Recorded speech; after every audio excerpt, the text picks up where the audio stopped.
Ciao a tutti e benvenuti in questo mio nuovo video. Io oggi ho deciso di trattare una tematica secondo me molto affascinante, cioè cosa mangiavano, cosa bevevano, dove abitavano, come erano fatte le abitazioni nel passato, ma anche come si vestivano gli italiani e le italiane nel corso dell'età moderna.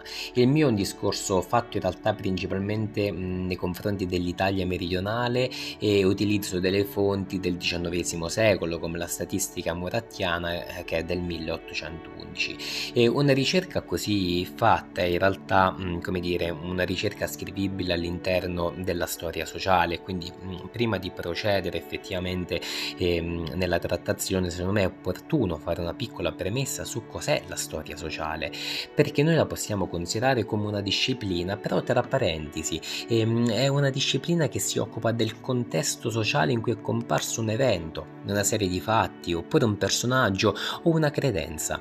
La storia sociale in realtà, più che come una vera e propria disciplina, noi la possiamo interpretare come un particolare sguardo rivolto al passato, uno sguardo che vuole comprendere i modi di pensare, le credenze, i comportamenti, le relazioni, ma anche la vita materiale, cioè significa andare a guardare la società del passato e magari riflettere sulle relazioni che erano presenti tra gli individui, tra i figli e i genitori, tra l'uomo e la donna, come avveniva il matrimonio, come si formavano le credenze, qual era la mentalità del tempo e quali erano le superstizioni, ma anche semplicemente riflettere sugli oggetti che avevano, come erano costituite le abitazioni, se c'erano i corridoi oppure no, e gli utensili che avevano in maniera quotidiana, come erano arredate, ecco, anche le case.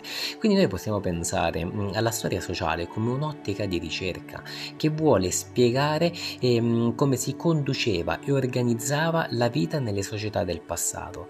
La storia sociale ovviamente ha allargato moltissimo il suo campo di indagine rispetto alla storia tradizionale, quella che noi tutti abbiamo imparato nei banchi di scuola, che viene anche definita come la storia evenemenziale, cioè una storia fatta di re, di papi, di grandi personalità, di guerre, di eventi importantissimi e quindi di grandi gesta.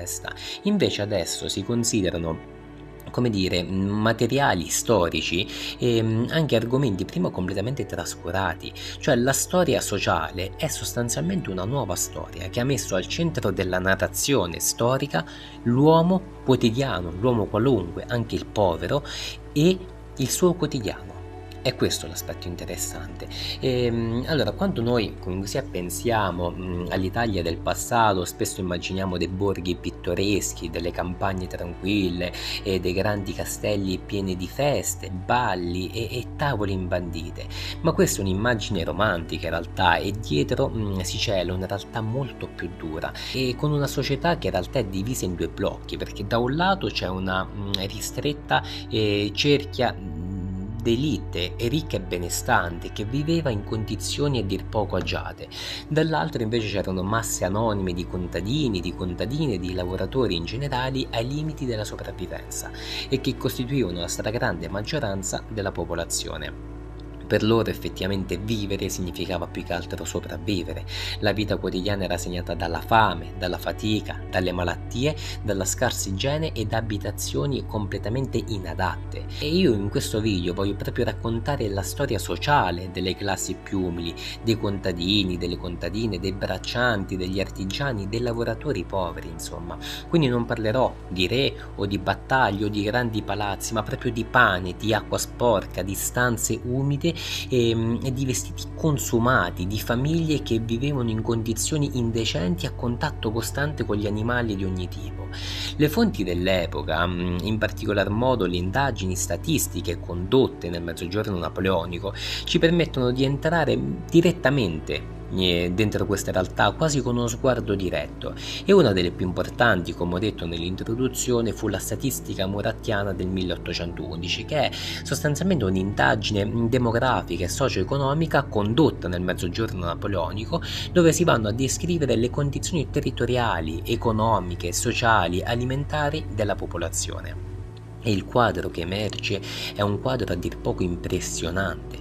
Infatti all'inizio del 1800, nel Mezzogiorno d'Italia, il tenore di vita delle classi subalterne addette all'agricoltura era estremamente basso. L'alimentazione era insufficiente, sia per la qualità sia per la quantità.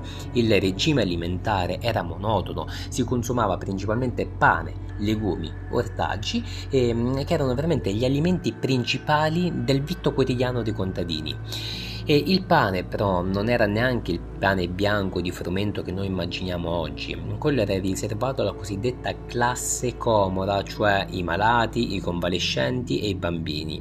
Sulla tavola invece della classe meschina, ovvero i poveri, c'era principalmente il pane di farina d'orzo oppure la cosiddetta farinella, che era fatta appunto con l'orzo arrostito, ridotto in polvere e mescolato con i semi di finocchio. Poi non era nemmeno raro il pane misto con farine di legumi, e in alcune zone del Mezzogiorno come nel Cilento si usava anche la farina di castagne. I legumi erano fondamentali, c'erano appunto le fave, le lenticchie, i piselli, i ceci, i fagioli, che erano disponibili tutto l'anno ma erano poco nutrienti. E nelle campagne pugliesi invece si coltivavano anche molti ortaggi, i cappucci, i carciofi, i finocchi, le lattughe, le bietole, le carote e anche i cavoli. D'estate comparivano le cicorie, i pomodori, le zucchine, i peperoni, l'aglio e le cipolle.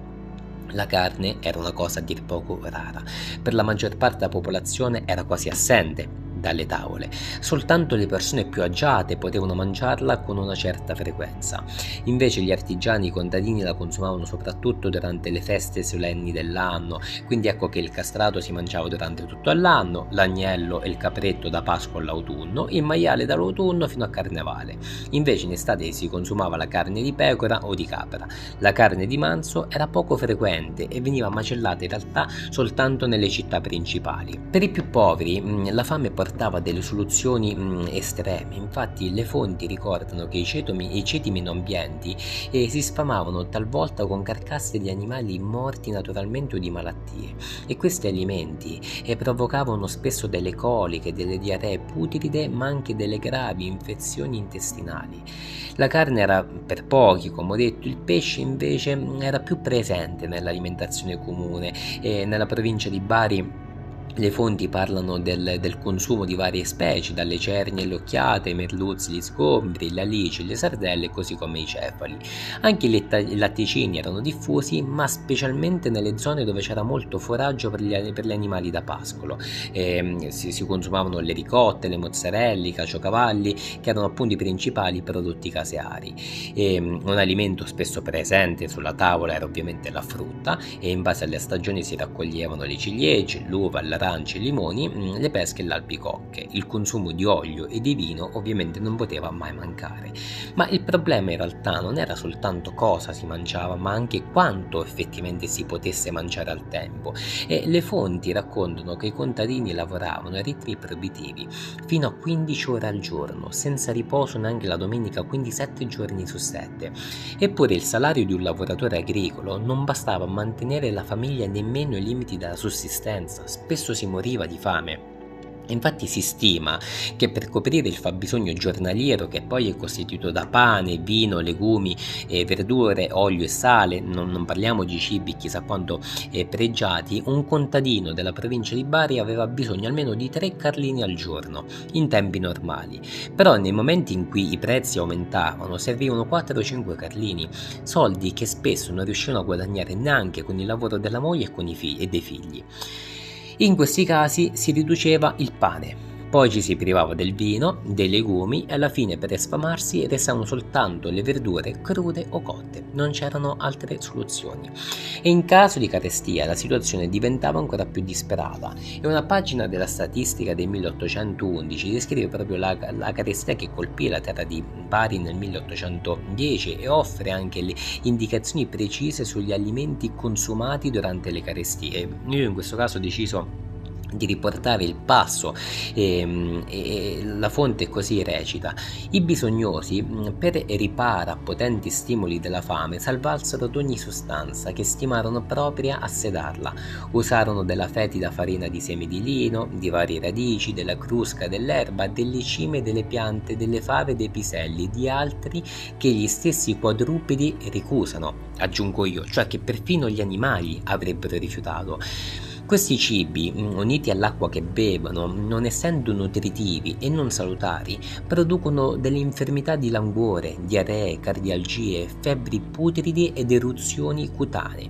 Molti furono vittime della fame e delle malattie cagionate da quei cibi impropri. Questo dice appunto la fonte. E quindi così noi arriviamo direttamente ad un altro aspetto fondamentale, che è quello dell'acqua. E infatti uno dei più grandi indagatori delle condizioni economiche e politiche del Regno di Napoli fu Giuseppe Maria Galanti. Lui alla fine del 1700 fece una rassegna sulle condizioni di vita della popolazione della provincia di Bari, e lui osservò come le carestie di acqua erano molto frequenti. In quei casi la gente povera beveva l'acqua putrida e fangosa che si era raccolta nelle pozzanghere lungo le strade o nelle campagne, perché poi nel mezzogiorno la disponibilità di acqua potabile è sempre stato un problema immenso, e nella statistica del 1811 emerge che nella terra di Bari l'acqua potabile era quella piovana, e questa veniva raccolta nei terrazzi delle abitazioni e poi è trasportata attraverso dei tubi d'argilla nei pozzi scavati sotto le case. Ma questi pozzi non bastavano e in estate l'acqua mancava, e quindi in quei casi si andava ad usare quella raccolta in cisterne scoperte fuori dalle abitazioni, ma le conseguenze per la salute erano gravissime. Infatti queste erano acque inquinate, fetide e disgustose. Le cisterne infatti ricevevano l'acqua dalle strade, quindi era acqua piena di polvere, di terra calcarea, di anche sostanze escrementizie e vegetali in decomposizione, e in alcuni casi uomini e animali bevevano proprio dagli stessi luoghi. Quindi queste acque non erano mai limpide, erano in realtà pesanti e avevano un odore disgustoso. Infatti il redattore della statistica in questo caso neanche lascia spazio ai dubbi, e infatti lui disse che nei paesi dell'Eccese la qualità dell'acqua piovana era pessima, disgustevole, verminosa e di odore spiacevole. Per di più anche la quantità non bastava. Nelle campagne invece il sistema era ancora più pericoloso, perché l'acqua veniva raccolta in cisterne che erano scoperte e quindi proveniva magari direttamente dai cortili dove si allevavano le pecore e i buoi, e i contadini cercavano magari di migliorare la qualità dell'acqua con dei metodi rudimentali, ad esempio usando la calce caustica o rami di lentischio e perfino delle anguille, senza però ottenere grandi risultati. Questa mancanza d'acqua pulita era collegata direttamente alla diffusione delle malattie. Infatti c'erano delle affezioni gastrointestinali, c'erano delle febbri tifoidee, disturbi intestinali che erano dovuti spesso all'alimentazione povera e all'abitudine di bere dell'acqua inquinata. Ma le condizioni igieniche in realtà non riguardavano soltanto l'acqua. La sporcizia regnava sovrana dentro e fuori le abitazioni, e nella Puglia del primo Ottocento le fonti parlano di letamaglie, di carcasse di animali sparse, di acque residuali, di concerie e saponerie vicini ai centri abitati. C'erano cani rabbiosi che circolavano nei comuni, così come maiali lasciati liberi nelle strade. Anche l'igiene personale era poco curata, soprattutto nelle campagne. La biancheria veniva cambiata una volta ogni 15 giorni, gli abiti invece 2 volte all'anno, e i poveri non cambiavano i loro cenci se non quando cadevano letteralmente a pezzi. Le abitazioni completavano questo quadro drammatico. Le condizioni abitative dei contadini erano degradate, le case composte da 1 o al massimo 2 ambienti che erano sporchi, umidi, poco ventilati e senza luce. In questi spazi viveva un'intera famiglia, spesso insieme ad animali come i polli, i conigli, gli asini, i cani, i gatti e spesso anche i maiali, e l'abitazione poteva anche servire come deposito per grano, legumi e derrate alimentari. Nel Salernitano, ad esempio, Gli indigenti, i poveri, ospitavano nella stessa stanza in cui mangiavano e dormivano anche i maiali, e le fonti dicono chiaramente che le loro abitazioni erano quelle che mancano di nettezza e di pari decenza, e in Abruzzo le abitazioni erano umide, poco ventilate, pericolose anche perché usate come deposito per il fieno, e la promiscuità tra uomini e animali non era eccezione, era parte della normalità per le classi povere. Le condizioni abitative, l'alimentazione insufficiente, l'acqua sporca e la scarsa igiene rendevano la popolazione molto fragile. Le conseguenze della denutrizione erano visibili nel corpo: debolezza, fragilità degli equilibri fisiologici, precarietà nella sopravvivenza dei neonati, predisposizione anche a delle malattie infettive. Ma anche l'abbigliamento rifletteva la povertà del tempo, perché nella terra di Bari il vestiario delle classi modeste era semplice e poco diversificato tra gli artigiani, campagnoli, pastori e marinai. L'abito tipico invernale di un artigiano era formato da una giamberca di panno, un calzone, un cappotto, un cappello, calze di lana o cotone e scarpe di cordovano. In estate l'abbigliamento era simile ma leggermente più leggero. I campagnoli più poveri d'inverno invece indossavano abiti confezionati con panni sottili e grossolani. D'estate usavano abiti di cotone o di lino. Le camicie e i sottocalzoni erano spesso di tela di stoppa. Le donne invece indossavano abiti lunghi o gonne con busto e corpetto, di panno, seta o cotone secondo le stagioni. Un accessorio sempre presente era invece il fazzoletto di cotone annodato al collo che scendeva fino a coprire il seno.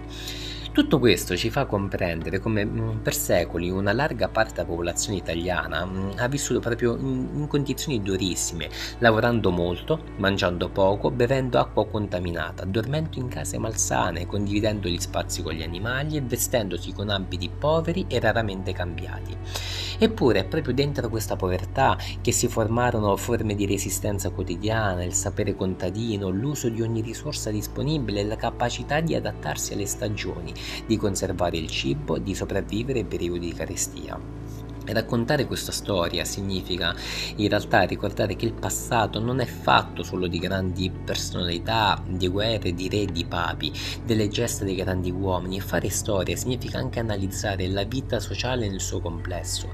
Ed il passato è costruito soprattutto da milioni di vite anonime, di persone che hanno patito la fame, la fatica e la precarietà.